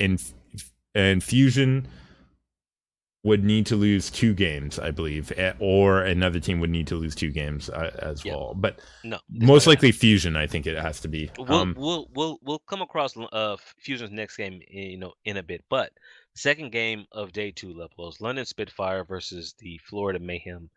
London still does have something to play for. They need to win one more game, or have um I think if we're just this is getting too complicated. London has to win one more game, and I think this is it. So after this, then they're done. They'll Yeah, beat up on Florida, and then they'll go on vacation until the playoffs. yeah. I think Florida doesn't have it. Well, listen. Player might pop off here and kill London. That's the only that's like the win condition for them. All right. Because London could have that happen to them, but I don't think they will. I think London will have this one. Speaking of having this one, NYXL versus Boston Uprising. Come on, And NYXL here, Lepolos, you with the arrive at sandbags. something the Overwatch League doesn't want: the game that does not matter. What? Both teams have They can't. qualified for end of season playoffs. Yeah, Boston has no way of making stage 4 playoffs. There's nothing to play for here. dude, There's listen. no one has anything to gain by playing this game. Nothing. Does That not matter at all. it happened. It happens when you have regular season games. Like this is you just got to accept that. That's like a part of sports. Like Okay. what I'm interested in personally is to see how they're going to try and spin this one on their media when we watch it, and that's the interesting thing for me to watch out for this week when they try and talk about this matchup. Because I don't want them to hide the fact that this game may not be the most intense one to happen. And the only thing I think that's that fine. matters is Boston's overall standings, because Every map matters, Jax. Is that what you're saying? No, because it'll determine who they. So right now they're third. They're to play the 6th place team, which is the Fusion, right, going into the playoffs. And right now, we don't know what patch they're going to be playing. But if the playoffs were to start right now, which is the only thing that we can work with, it would be Boston versus Philly. Which if Boston, you would want. If you're Boston, if you drop from 3rd to 4th, then you're now looking at the Gladiators as your first round opponent. You don't want to play the Gladiators right now. So for Boston, that's the only reason why it would matter, is overall playoff seeding. That being said, New York, even when messing around, has the talent to beat Boston into the ground. So, particularly this stage too, which is not looking good for Boston. Let's move on to day 3, where we have the Outlaws playing first again, back-to-back days, Jax, whereas NYXL, their opponents here, back-to-back games. So, taking a look at this, Lepolos, I'm just double-checking one last click. Okay, 3 out of the 4 maps are the same. So even though, one, New York is not really putting in much effort. 2, the final map, which is Watch Point on day 1 and Dorado on day 2, for them, day 1 and 2 for them, is the only thing that's different. So, they don't have to plan out anything separate, because 3 of the 4 maps are the same. I still take New York because it's New York, and even if they're sandbagging, they're good enough to beat Houston. I can't deny that. Houston eliminated from the playoffs. I agree with you. Houston eliminated here. We already picked Seoul to be eliminated by Dallas early in the week. We already know, based off of that, who we're picking for the overall playoffs. Now, that being said, Leplos, if we're wrong, right? If the Gladiators were to lose to the Shanghai Dragons, and if the Seoul Dynasty were to beat the Dallas Fuel, this next game would be very important. Los Angeles Gladiators versus the Seoul Dynasty. I, of course, am taking the Gladiators, even if they'll probably lose Kings Row. I think they're gonna win this one as well, Jax. I really do. I don't think Seoul Dynasty, coming off of their expected loss here against Dallas in terms of that. Okay, not even putting that aside though, like where they're going to be standing at this point in time. I think Gladiators have it in them to take on Seoul Dynasty right now. Obviously, if I was to talk about Seoul Dynasty's pathway to win, it would be the honestly, I know people talk about Fleta. It would be Munchkin actually doing some really good work for once and Sorry, not missing sorry. shots. I actually didn't expect you to actually I'm not say picking them. Munchkin. I'm sorry, dude. I didn't expect you to actually say that. Are you- Well, exactly, because nobody talks about them, and this is the point. When you focus There's a on the reason, good player, you're like complete.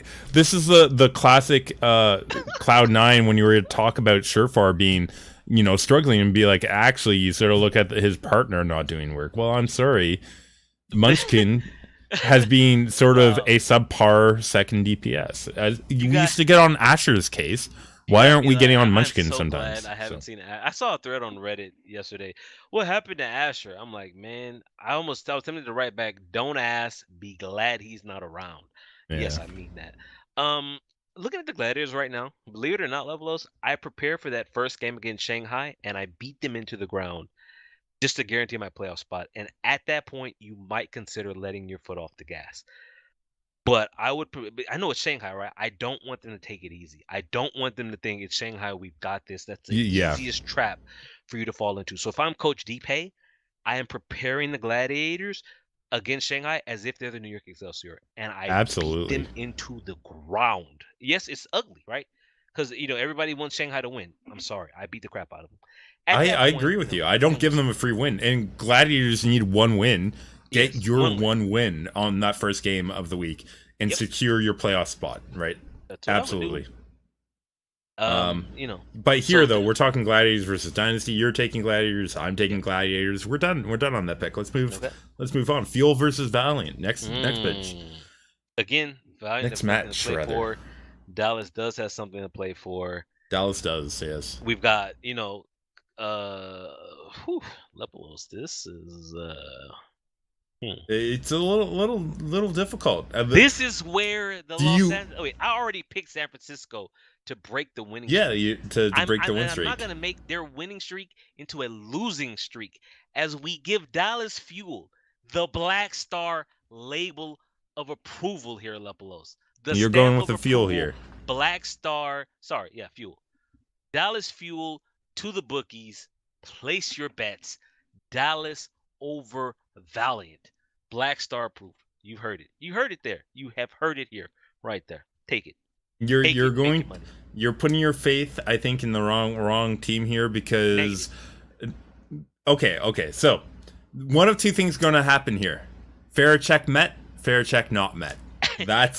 That's this whole game, honestly, right now. Because Doubles. as You've got good Taimu as good, who's no. Just 1 second. As good as Mickey is on his Brigitte, yeah. you put agilities up in the sky on his Farah and you don't kill him because you're missing a couple shots as Taimu this time around, or you put AKM Negative. out there right now You and got they don't Uncle shoot him down, back they're done. Facing his former team, he's got something to prove. All He right. is an angry Frenchman. You've got Lepelos.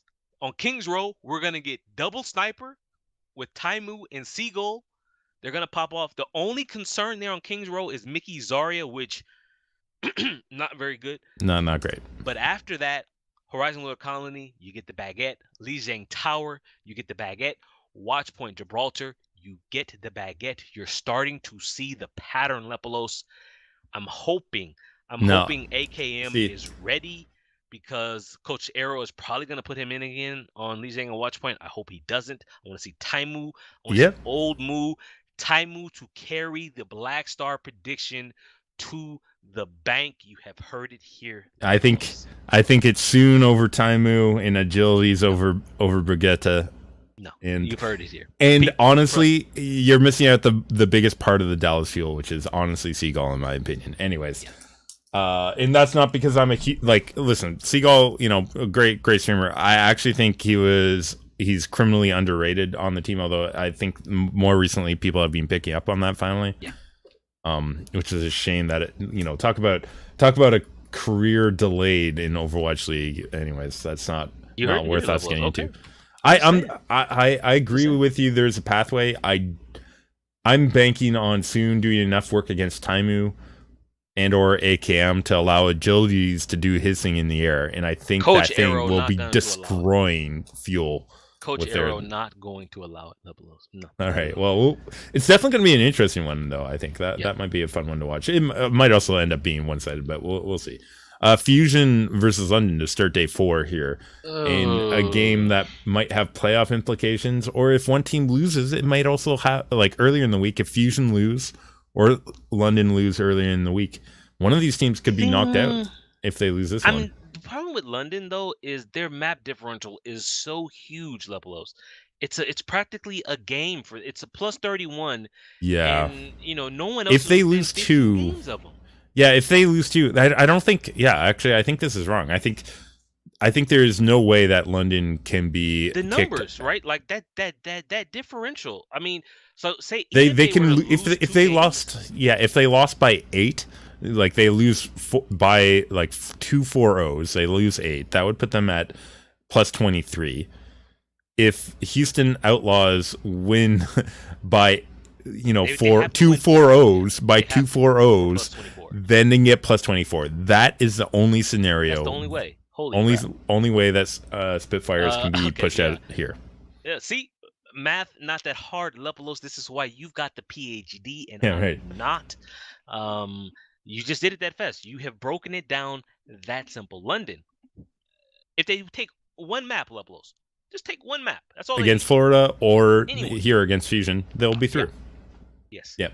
And they definitely have that in them. So they're not going out of the playoffs contention for that. Fusion, on the other hand, definitely a bit more of a problematic situation, though. I don't think they're going to lose out here over the Spitfire. I think they're actually going to win over the London Spitfire.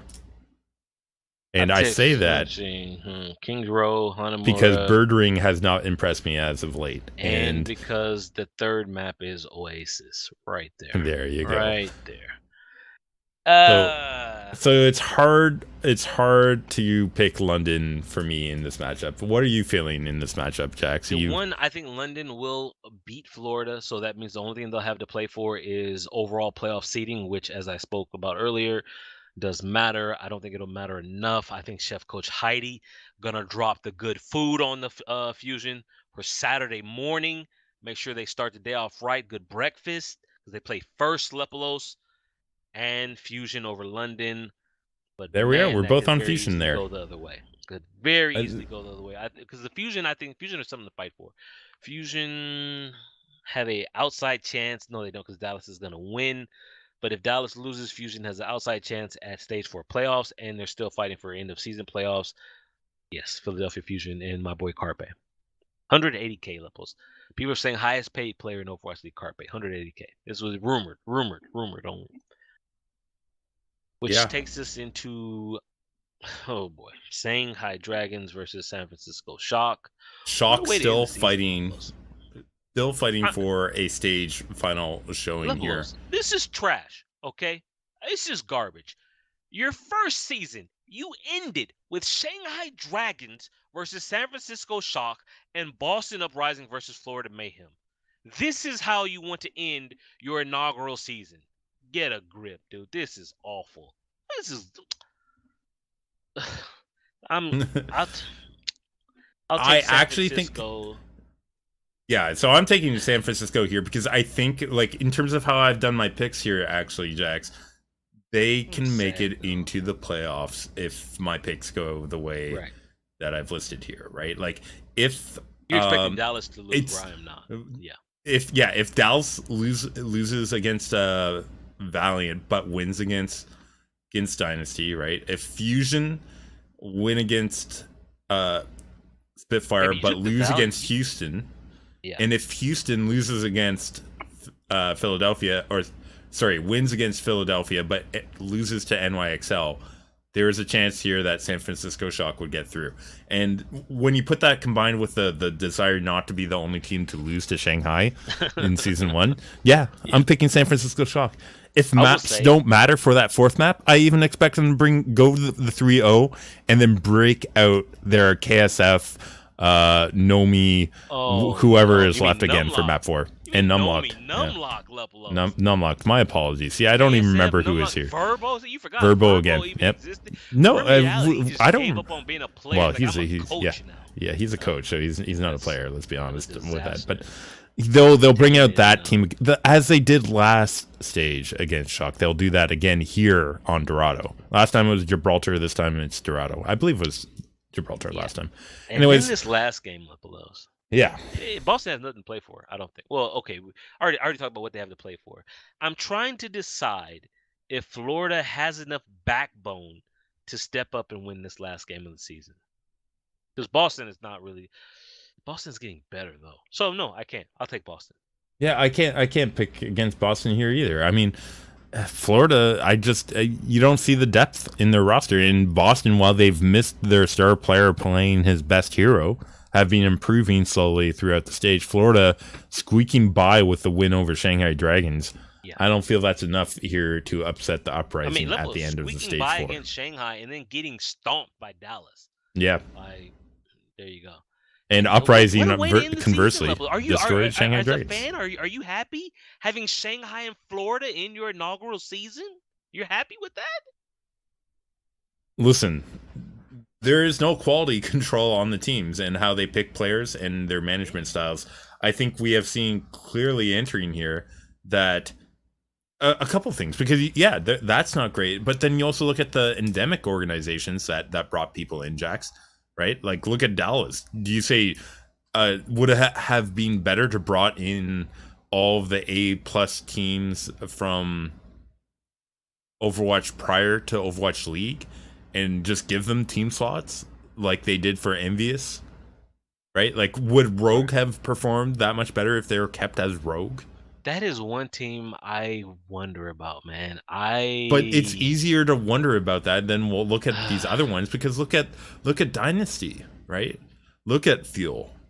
Look at some of the others. Even look at Valiant. They gutted who they were to get to where they are now, and that's great because that's better management. This is why I think Rogue failing in their bid for. I think they were gonna get the Utah slot, because then Soon doesn't go to the Valiant, Unco doesn't go to the Valiant. You've got a really strong French lineup there, man. The thing that would have concerned me would have been the same thing that bothered me about Florida at the start is depth of roster. Because they would have only had those 6 Frenchmen, although they did run one guy that one weekend. Super Pluke, I believe, who is now playing for Eagle Gaming, if I'm not mistaken, on that too. That would be spicy level. Wow, Rogue, that would be so spicy if that team. You say that, but like look at all these other teams that had existing players that didn't perform up to that kind of level. Because the meta at the start was dive, right? Look at London Spitfire, Jax. They had 2 teams that were winners. That's a coaching though, right? London's coaching. And but I mean that's the whole thing. If the organization from the top to the bottom, it doesn't matter who you were before. If you're not preparing yourself well, it's easier to talk about what could have been for a team that fell apart. But I want to bring you back to reality and show you all these teams that haven't done well in making the transition, because those are way more numerous than teams that did come through, say NYXL, and had existing members from, moderately successful teams, and then did well in Overwatch League. I don't think Rogue would have been one of those teams that would have done well, because they had an attitude coming into it. We'll never know. I think that we'll never know, and it's to their credit that we'll never know, because they can never, they can never be bad in their fans' minds, right? Like. I'm just saying by the numbers of teams here that had endemic organizations that have then gone on to not do well in the Overwatch League, the chances are Rogue would have been another one of those teams, because they weren't dominant in the Western scene. They're a top team in the Western scene, yes, but so dominant that they would dominate Overwatch League? No, because somebody would have picked them up if that was the case as a full team. if they were that dominant. Anyways, Right. I think that's a good spot, Lepelos. We're I think that's way a good spot, too. Our 77 minutes is how long you were allotted for this episode. My Audacity is now at 1 hour and 44 minutes, Lepelos. We have gone too far. You know, listen. We had to talk about a number of things. Lepelos, we're way over budget here. We are way over budget, and I'm not even going to apologize because we had to get into talking about Shanghai Dragons and everything else that we did this week. I want you to watch that. It's so Lepelos, it was theirs. Yeah, it you're was not wrong. Right there. Yeah, but you know what's right here? That's the end of our podcast this week, Jax. I'm Leplos. You can find me on Twitter at Leplos. We are at OW Rundown, and he is at Jax_Blake. All of that on Twitter. You can find us live on Sundays, 9 p.m. PST, Twitch TV/Leplos, YouTube shortly after. You know where to find our podcast in full form on iTunes and wherever else you get your podcast. Jax, is there anything else we need to sign out with? Next week we'll probably do the 2 episodes. We'll do the smaller double. So we'll have our regular podcast Sunday covering the end of season, and then on Monday we'll be back with the playoffs and probably a little bit more in-depth discussion as we look forward to end of season playoffs. You know, we don't know how. I'm looking forward to a break, man. I ain't gonna lie. That first week after, I might not have an episode. I'm going on vacation, even though I'm not going. Yeah, right. I may not blame you. Maybe there's going to be something interesting going on. If you guys have anything for us to cover, do let us know. Send us those tweets. Vacation. Tell Jaxo how much you appreciate Free Feel and why he's wrong about that too in your tweets. I gave him some props, man. He actually impressed me for about two rounds in that entire series, which normally he doesn't. Props to him there. But Dia, my dude, you out. You looking for a job? I'm serious. You are gone because no. You gotta. You cannot fail. Levels. Run the end music, man. I'm about to get started again. All right, here we go. We're doing it. I want you to watch him collapse there, dude. Absolute collapse by Dia. What a disaster. Ugh. I gotta stop recording.